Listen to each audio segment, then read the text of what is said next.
My dad smiled and raised his glass. The smile he used when he thought people would like him more than the truth. So, he said, tapping the edge of the glass with his finger, it's just that you teach flying simulators. The country club was filled with polite laughter that swished through the air like wind across wheat. I smiled back steadily. I replied, "No, I fly real planes." There was more laughter as he was happy with himself. That makes sense. What is your call sign? I didn't yell.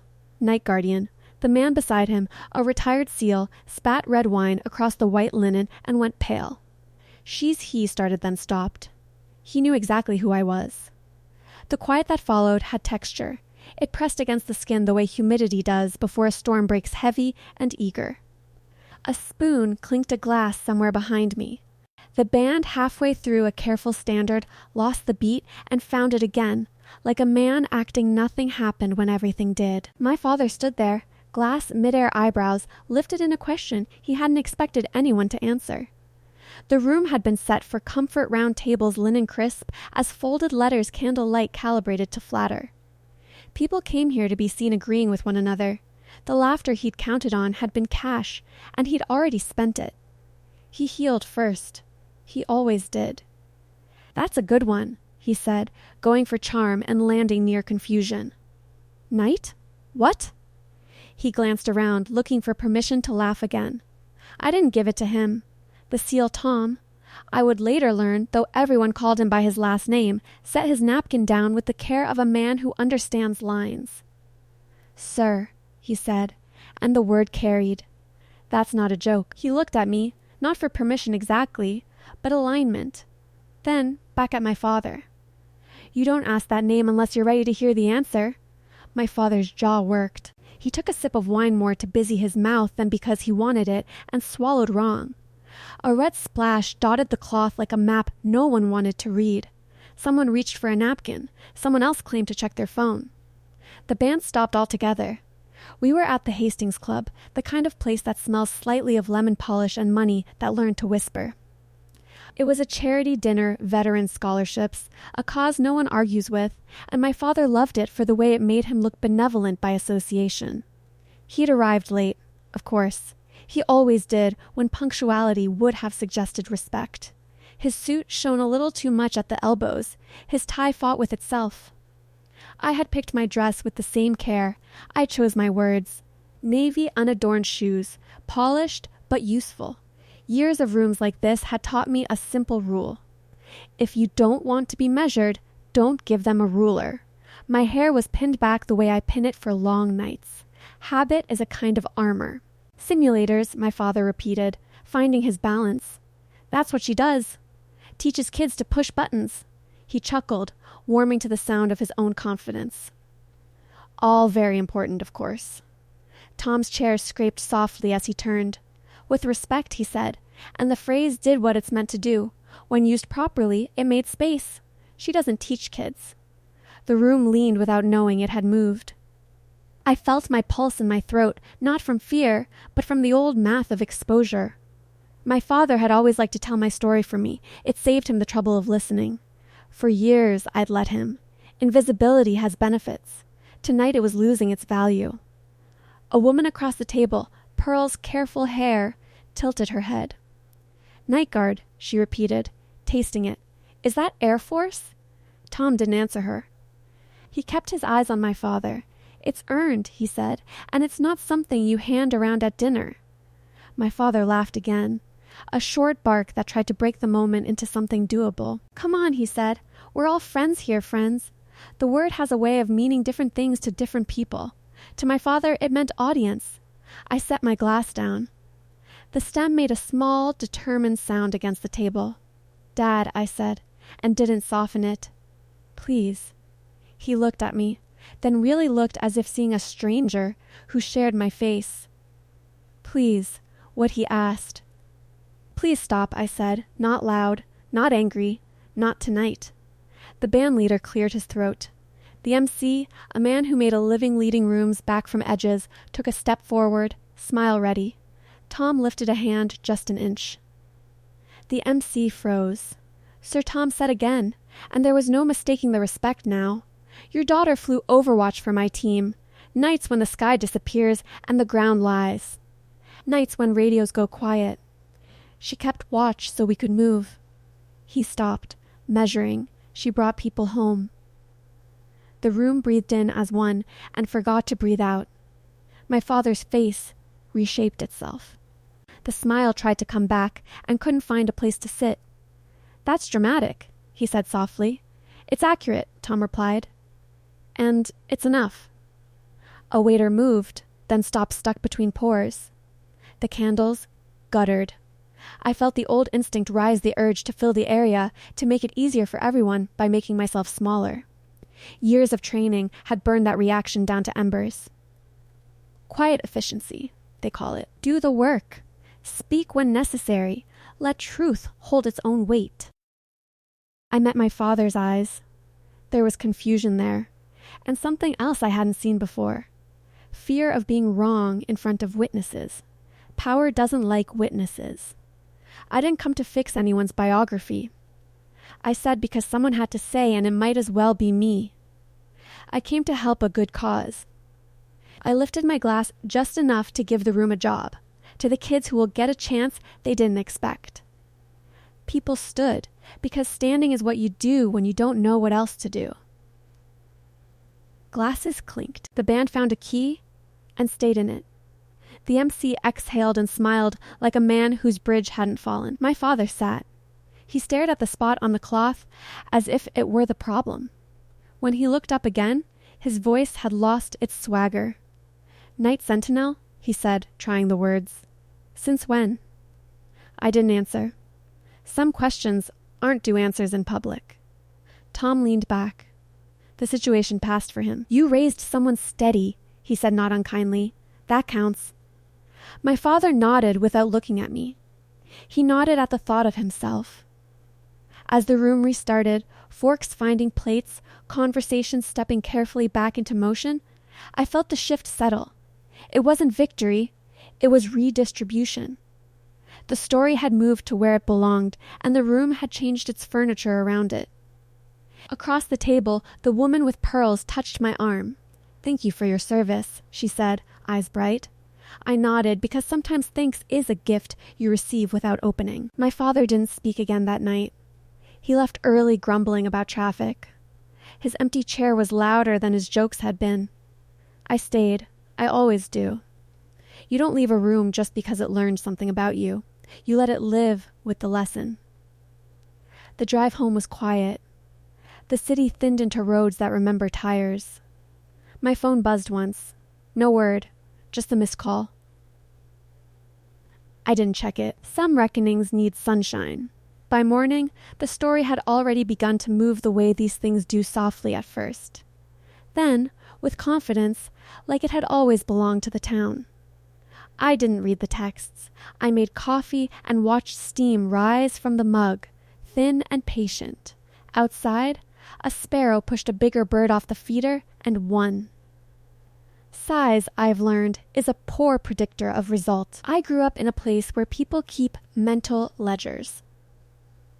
Who paid what, who gained weight, who left, and came back. Our house sat just off a 2-lane road that cut through cornfields and desire in equal measure. My father ran a small work outfit out of a block building behind the garage. Copper and dust lived in his clothes. He was good with systems, pipes, wires, plans. People were another thing. He thought humor was a solvent. If something hurt, you laughed it down. If someone flinched, that was proof they needed toughening.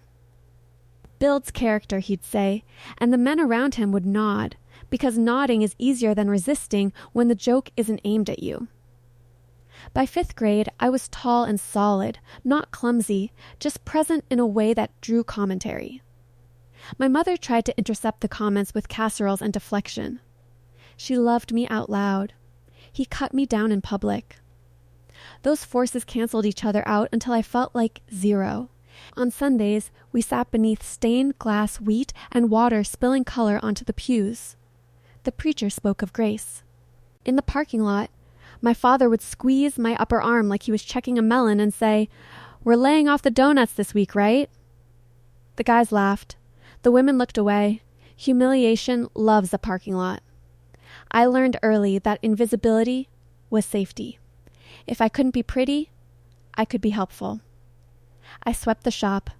I stacked parts. I balanced bills on a yellow legal pad. He relied on my neatness while mocking my body. "You'd be great if you came with a shut-off valve," he told a supplier once, like it was a compliment. I pretended not to hear. I always acted. In high school, I ran cross-country in a large t-shirt. My times were average. I liked the secret victory of steady pace. No praise, just breath and grit. A guidance assistant slid a brochure across her desk during senior year. "Aviation. You're organized," she said, "and stubborn. Those go far." My father laughed when I brought it up at dinner. "You'll quit the first time someone yells," he said, chewing with his mouth open. "You can't even handle a hill run." My mother pressed her napkin to her lips. Silence in our house was always the best answer. I signed papers on my lunch break and hid the copies in my geometry notebook. The day I left, my father stood with his thumbs in his belt loops like a manager of the world. "Try not to embarrass us," he said.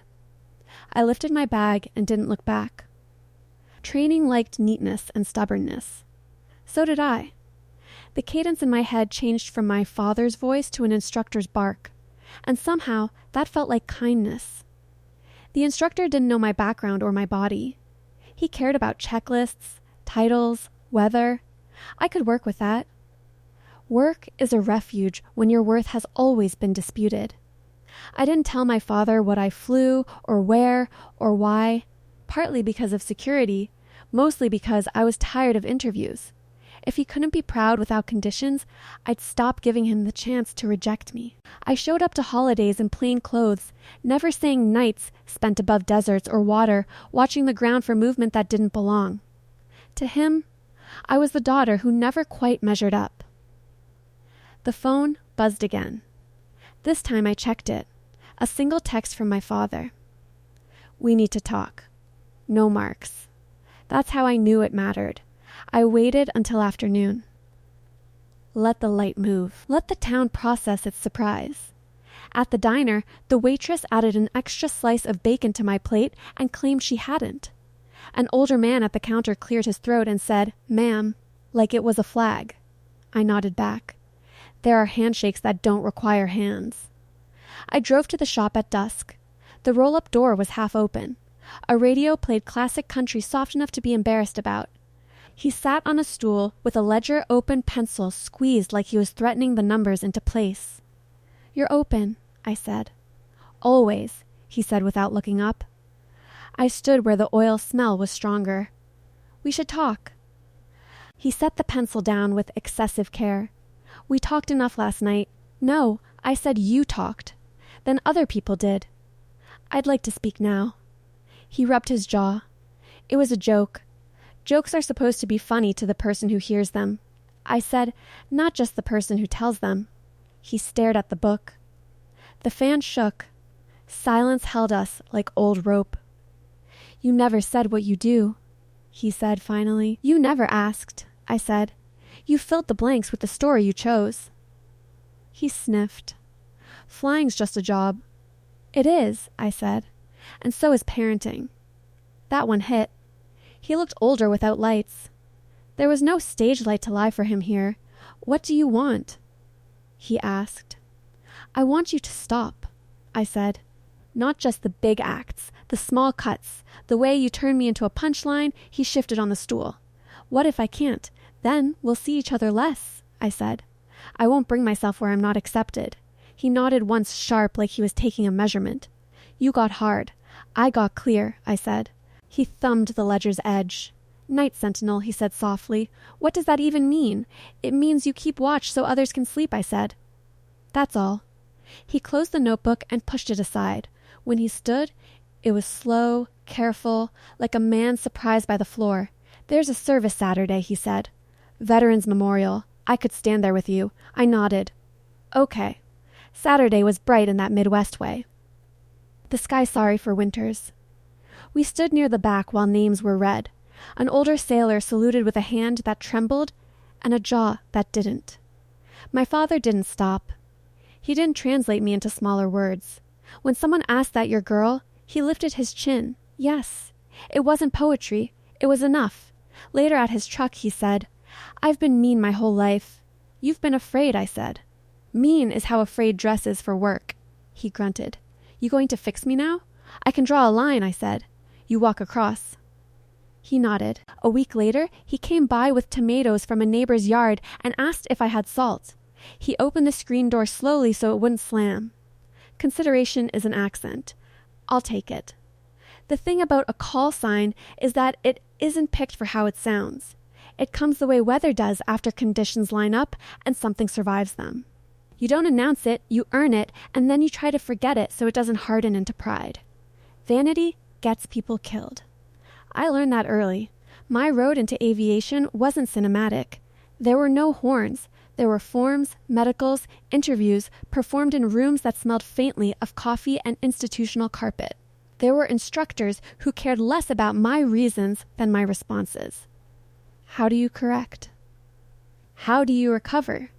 How do you decide when the tools disagree with your gut? Those questions tell more truth than any speech. I flew trainers first clean, honest planes that forgive mistakes just enough to teach you not to make them again. I learned the grammar of air the way some people learn a second language awkwardly at first. Then with the quiet confidence of someone who knows which rules can bend and which will break you. Crosswinds taught humility. Night taught patience. Weather taught respect. The first time I flew at night over open water, the horizon vanished. There is a moment when the world becomes a bowl of ink and you understand how much of flying is faith disciplined by procedure. You trust the tools. You trust the checklist. You trust the training drilled into muscle memory. You do not believe the voice that says, "You're fine. Relax." That voice lies. I didn't tell my father about any of it. I wrote home in neutral sentences, "I'm well. Training is demanding." The food's fine. When my mother mailed me clippings about my cousin's promotions and new trucks, I wrote back, "Tell them I'm proud." It was easier to keep the ledger balanced by not putting my own numbers. Advanced training came later, and with it the kind of flying that doesn't invite onlookers. The planes changed, the nights lengthened, the maps grew teeth. I learned to read the ground by absence where lights should be and weren't where a line was too straight to be normal. I learned to hold position when everything in you wants to move, to wait, to watch. There's a rhythm to activities that doesn't make the movies. Long hours of nothing interrupted by minutes where everything matters. You learn to speak in half words that carry weight. You learn that calm is contagious. You learn that fear can be useful if it sharpens instead of spreads. The night that gained the name wasn't dramatic in the retelling. It never is. A team had gone long. Comms went thin, then quiet. Weather was changing, the kind of weather that erases mistakes by making them fatal. I took station and stayed there. Hours passed. Fuel math became prayer. The ground gave suggestions that weren't friendly. I remember thinking about my hands, how regular they looked on the controls, how they'd stacked parts in a shop once, how they'd held a pencil over a ledger. Same hands, different risks. We kept watch. We didn't chase ghosts. We waited for the pattern to tell on itself. When the team moved, we moved with them a shadow that knew when not to touch the light. They came back thin and tired and alive. Alive is the only metric that counts. The name came later offhand, the way these things do. Someone said it in a review like a fact. Someone else nodded. I didn't change them. I didn't repeat it. I went back to work. That's the part people miss. The work goes on. There are checklists to finish logs to sign aircraft to hand over to maintenance crews who will never get enough praise. There are young pilots to correct gently so they'll listen the next time. There are choices you carry home and set down carefully so they don't break your sleep. I kept the name out of my house, out of family events, out of the stories my father told, because stories are handles and he had a habit of grabbing hard. When I came home, I hung my flight jacket on a hook by the door and became someone else. Jeans, soft sweaters, a person who mixed. The less he knew, the less he could use. Years passed this way. Promotions arrived gradually the way dawn does, if you're paying attention. I learned to keep my voice level in rooms full of guys who'd learned to measure authority by volume. I learned that there is a kind of leadership that doesn't announce itself. It simply refuses to be miscounted. I flew with people who could break down radios blindfolded, who read psalms before takeoff, who called their mothers on borrowed phones when time allowed. They didn't need me thin. They needed me stable. In that calm, I found a dignity I could stand inside. When my mother's health faltered, I flew home in whatever I was wearing because there was no time to change. At the hospital, a nurse asked about my job. Before I could answer, my father said, "She teaches." He said it the way you put a lid on a pot. I let him. I always had. At the memorial service the following year, an older soldier shook my hand and said, "We had someone watching over us once. Nights like that don't forget you." My father stood beside me and stared at the names cut into stone. He didn't ask. He didn't laugh. Silence has many languages. Back at the club that night, the night the name left my mouth in a room that wasn't ready for it, I watched Tom manage the aftermath with the ease of someone who has seen worse. People came to him for confirmation. He gave none. He pointed at me once and said, "Ask her," and then walked away. That mattered. That I didn't give information. I never do. The truth doesn't need needlework. It needs limits. When my father asked later what it meant, I told him the part that could be carried without damage. You keep watch so others can sleep. He nodded like he understood. Maybe he did. Maybe he just recognized the shape of duty when he saw it. The morning after the service, I stood in my kitchen and listened to the house wake. Pipes clicked. A truck passed. The ordinary held. I realized something then that I hadn't let myself think before the name hadn't changed who I was. It had only clarified where I stood. That clarity would be tried again, not in the air, but across a table. The hardest crashes I've learned happen at home. The dinner restarted the way rivers do after a stone unevenly at first. Then, with a practiced insistence that forward is the only accepted direction, forks found plates, glasses filled and emptied, laughter returned in careful increments, tested like ice. People spoke a little softer. Humor, having failed once, now asked permission before entering the room. My father did not talk. He sat with his shoulders, set eyes moving from the spot on the linen to the candle flame and back again, as if those were safer subjects than the person across from him. When he did look up, it was with the expression of a man searching for orders that weren't there. The script he'd relied on Tay's deflect charm had been pulled without replacement. Tom moved away from our table, a tactful retreat that did him credit. He had done what he came to do, though I doubted he'd known it when he arrived. People stopped him anyway, the way they do when they want to touch Sure. He nodded, dodged, redirected. He refused to act. That matters, too. Across the room, the MC leaned toward me with the practiced smile of a man who has learned that bridges are built one board at a time. "Would you like to say a few words?" he asked, quiet enough to keep it from becoming a dare. I shook my head once. "Not necessary," I said. And it wasn't. Not yet. My father's friends' men, who had laughed easily at his jokes for years, suddenly found their napkins fascinating. One of them cleared his throat. Another adjusted his cufflinks. The room had learned something about itself, and like all lessons learned in public, it required a period of rearrangement. A woman at the next table leaned over. "Night sentinel," she said, careful. "Is that dangerous?" "It's work," I said. "So is being a good neighbor." She smiled, relieved by the ordinary shape of the answer. People prefer danger when it wears a costume. Responsibility is harder to applaud. When the band began again, something with a backbone familiar enough to be safe. The sound stitched the room together. Couples stood. A few brave souls found the dance floor. Motion helps when you're trying to believe things have returned to normal. They hadn't. Not really. Power had moved quietly the way it does when it decides not to announce itself. My father felt it. I could see him registering the absence of laughter, the lack of reinforcement. He drank water instead of wine. His hand shook just enough to catch the light. Later, as plates were cleared and the evening leaned toward its end, he stood and approached me. No glass this time, no audience he could count on.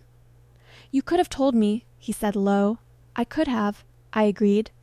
"You could have asked." He frowned. "I didn't think." "That's the problem," I said, not unkindly. "You thought you knew." He opened his mouth, closed it. The band slid into a slower number. A couple brushed past us, murmuring apologies. The room had given us a pocket of privacy without meaning to. "What happens now?" he asked. "We finish dinner," I said. "We go home." "Tomorrow looks like tomorrow." He nodded, dissatisfied.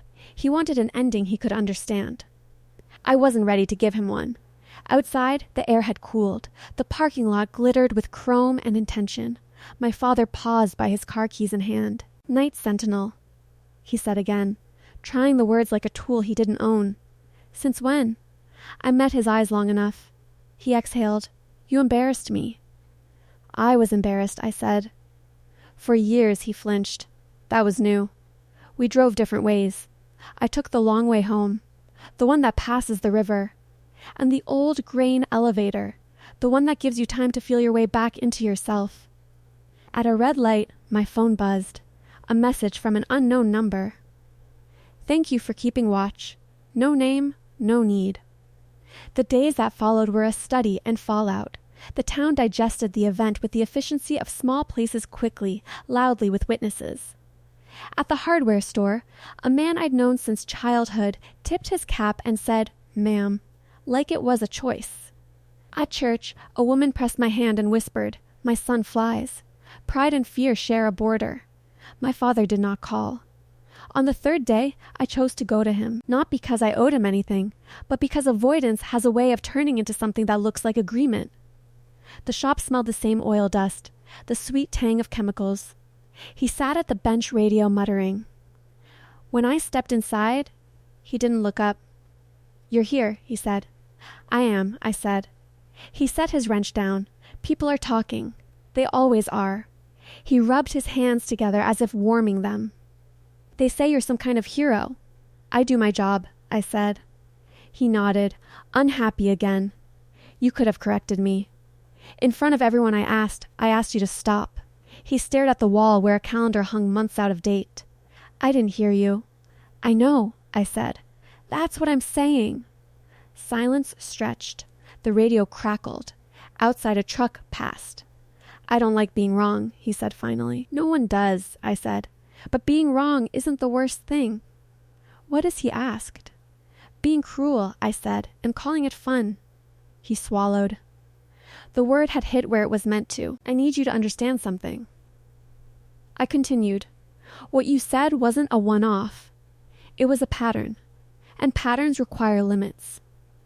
He looked at me, then really looked. "You going to cut me off?" "If you keep cutting me," I said, "yes." He nodded slow. "I don't know how to talk without kidding." "Then learn," I said, "or say less." He considered that the way a worker considers a new tool, suspicious, curious, aware, it might change the work. "There's a service Saturday," he said at last. "Veterans Memorial, names, flags." He paused. "You could stand with me." "I can," I said. "If you can stand with me." He met my eyes and for once didn't look away. "I can try. Trying isn't everything. But it's a start." As I left, he called after me, "Night Sentinel." I turned. He nodded once like a man marking a measurement. No joke, no audience, just the word put where it belonged. The hardest flights I've learned aren't the ones that scare you. They're the ones that require you to change how you land. Saturday arrived clear and uncertain, the kind of day that pretends neutrality while quietly taking notes. I drove to the memorial early, not because I like being first, but because I like knowing where to stand before a crowd chooses for me. The square sits between the library and the post office, a practical patch of grass edged by sidewalks that have learned the weight of parades and loss. Flags lined the road, their fabric stiff in the morning air. A brass quintet warmed up with careful notes that sounded like apologies. My father's truck pulled in 5 minutes later than he said it would. Some habits are structural. He parked crooked, corrected again. When he stepped out, he had shaved. His tie was quiet. That alone told me he understood this wasn't a show. We stood near the back. He didn't grab my arm. He didn't steer me. He stood beside me like closeness was something you practiced. The mayor said the usual things. Names were read. An older sailor saluted with a hand that trembled and a jaw that didn't. When the anthem started, my father placed his hand over his heart without theatrics. He didn't look at me, but he didn't look away from the flags either. Afterward, people drifted. A woman in scrubs balanced a child on her hip and thanked me for my service with a voice that meant it. A man from my father's bowling league cleared his throat and said, "Heard about the dinner." My father replied before I could. "She didn't give a speech," he said. "She set a standard." He didn't look at me when he said it. He didn't have to. Progress is sometimes subtraction. At his truck. He waited. "Coffee?" He asked like it was a truce. "Sure," I said. We went to the diner where the seats remember elbows. The waitress poured without asking. "Regular," she said to him. He nodded. "To me," she said, black. I smiled. People notice things. We ate in a quiet that wasn't aggressive. He talked about copper prices, about a kid at the shop who over-tightened a valve and learned humility the honest way. I told him about a sparrow that pushed a blue jay off my feeder and won. He frowned, then laughed once, surprised. Metaphors arrive whether you invite them or not. "You going back soon?"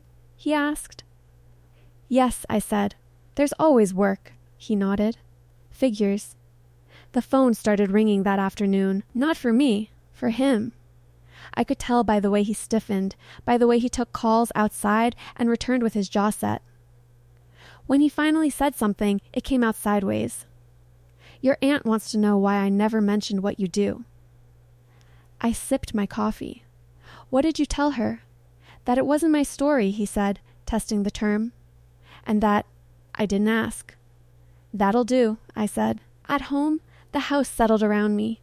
I lined pots from the dinner with water and watched flowers bow their heads like they'd stayed up too late. I set my phone face down. The truth doesn't need answers. Messages came anyway.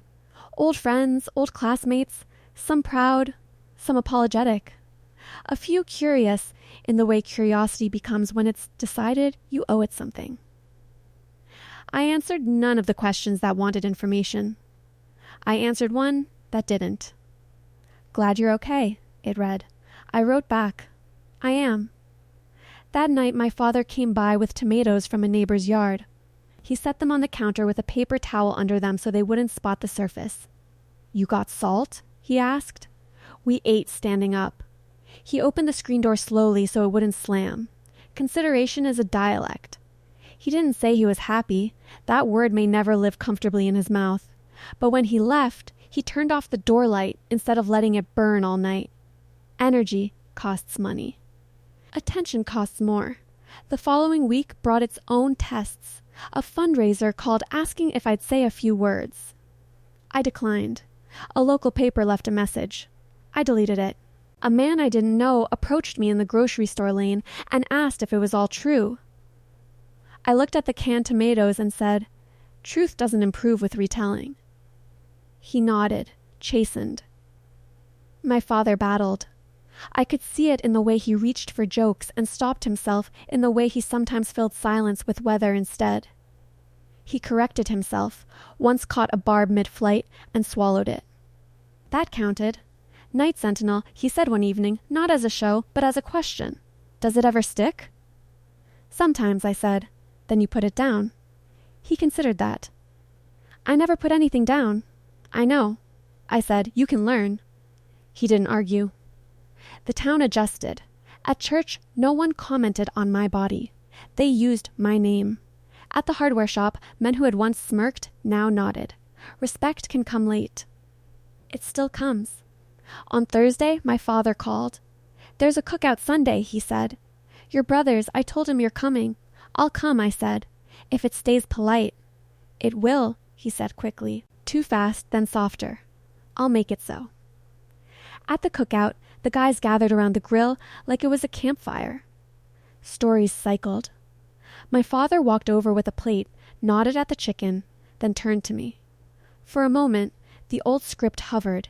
He cleared his throat. This is my daughter, he said. He paused. The pause mattered. She runs things bigger than this grill. She takes care of people. He set his plate down. That's all I'll say. It wasn't poetry. It was enough. Later, he sat beside me on the porch. I don't like being corrected in public, he said. I don't like being diminished in it, I said. He nodded. Fair. When I left, he gave me a jar of pickles. Figured you might like these. Apologies take many forms. That night, I packed for a trip. The familiar routine steadied me boots by the door jacket on the hook. I slept without counting. In the morning, as I locked up, my phone buzzed. A text from my father. Be safe. 2 words. No punctuation, no act. Boundaries aren't walls. They're doors that open the right way. We were learning which side of them we stood on. The weeks that followed settled into a routine that felt earned, not easy earned. My father spoke less. When he did, he chose his words the way a man picks steps on ice. Careful testing, ready to pause.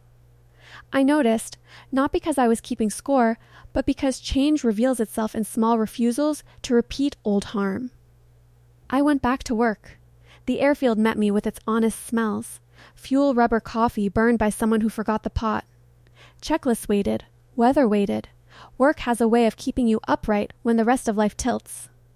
In the cockpit, there is no room for family legend. The tools don't care who raised you. They care whether you read them right. Nights returned. So did the beat, climb, settle. Watch. The world below ordered itself into patterns you could trust and patterns you couldn't.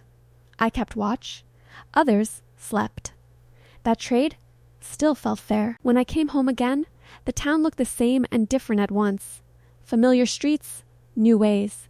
At the post office, a man held the door and said nothing. At the diner, the waitress asked if I wanted my usual and didn't react when I said yes. It was amazing how much peace arrived when commentary left. My father called on a Wednesday. You free Saturday? He asked. Depends, I said. On what? There's a passion, he said. New plaque at the monument. Names from a unit that didn't get one before. He paused. I could use company. The phrasing counted. He wasn't asking me to act. He was asking me to stand. I'll come, I said. Saturday dawned bright enough to feel like an apology. We stood near the granite reading names carved with the discipline of sadness. A former teacher held a flag pin between 2 fingers like it might float away. A Boy Scout in a sash tried to stand still and failed. When the cloth came off the plaque, the crowd went quiet the way groups do when they remember what quiet is for. My father stood next to me without touching. When people approached, he let them. He didn't stop to translate me into smaller words. A man I didn't know shook my hand and said, "Thank you." My father nodded once like he understood what that nod cost. On the walk back to his truck, he cleared his throat. I've been mean my whole life, he said. Not loud, not for effect. You've been afraid, I said. Mean is how afraid dresses for work. He absorbed that eyes on the ground. I don't know how to say sorry the right way. Say it once, I said. Then say it again with your actions. He nodded. I can try. Trying has a sound. It sounds like stopping yourself mid-sentence. It sounds like asking a question and waiting for the answer. It sounds like not telling a joke because you're not sure it will fall clean. We went for coffee. He talked about nothing and everything about a leaky valve, about the price of copper, about the neighbor's dog that wouldn't learn. He didn't ask for stories. He didn't ask about the name. He didn't need to. He was learning where not to pull. Later that afternoon, he shocked me. You want to show me? He asked. Show you what? What you do? He said. Not details, just the shape of it. I thought. Boundaries aren't fixed. They're measured. I can show you the simulator, I said. The part that's meant to be shown. He smiled, relaxed. That would be something. At the base, I watched him take in the hangar, its size, its order. He moved carefully like a guest in a church. When the teacher ran through the briefing, my father listened without interrupting. In the simulator, the horizon did its vanishing trick. My father's hands tightened on the armrests. That's nothing like I thought he said when it ended. Most things aren't, I said. He nodded. I used to think bravery was loud. So did I. I said it's not. On the drive home, he was quiet. At a standstill, he glanced at me. Night guard, he said. Not asking, not kidding, just naming. Yes, I said. I won't use it, he added quickly. Not unless you say. That's good, I said. Thank you. He sighed like he'd set something down he'd been carrying without knowing it was heavy. The test came as tests do when we weren't ready. A family dinner. Too many people, too much past. The old grooves waited like ruts in a road. Someone made a statement about my work, half curious, half dismissive. My father opened his mouth, closed it, looked at me. She flies, he said, and left it there. It wasn't perfect, it was progress. After dinner, as dishes clinked and people drifted, he pulled me away. If I mess up, he said, tell me. Not in front of everyone. I will, I said, and if you don't stop, I'll leave. He nodded. Fair. That night, I slept easily. In the morning, he texted you home. Yet, I answered yes. A minute later, coffee later, I smiled. Reconciliation doesn't sound like horns. Sometimes it sounds like an offer that doesn't demand.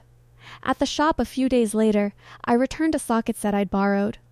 He took it, marked the pieces that were his the way he always had.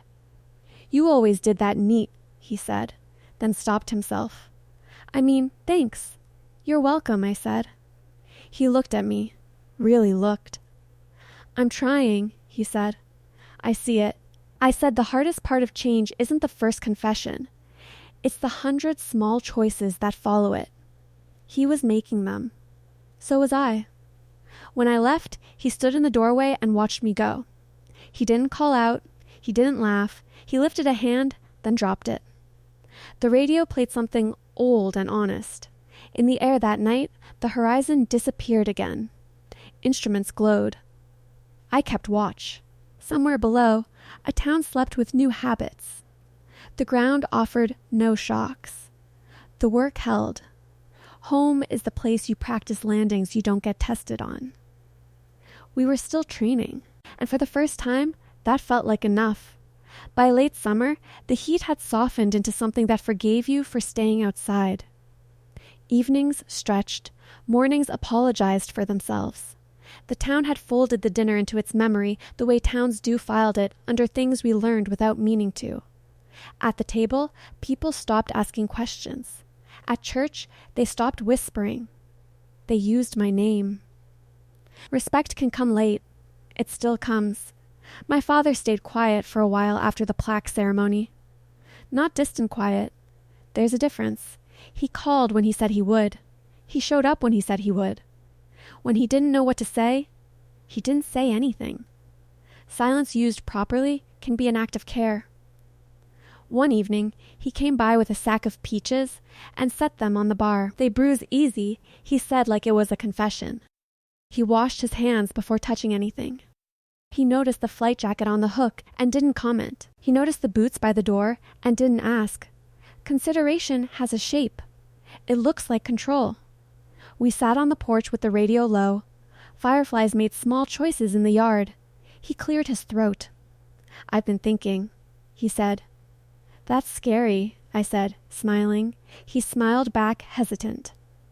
I used to think being a father meant toughening you up so the world couldn't hurt you. And now I asked, and now I think the world was never the trouble. He said I was. We let that sit. Not every fact needs a reply. A week later at a neighborhood cookout, someone new asked the old question, the one that used to arrive wrapped in a smile.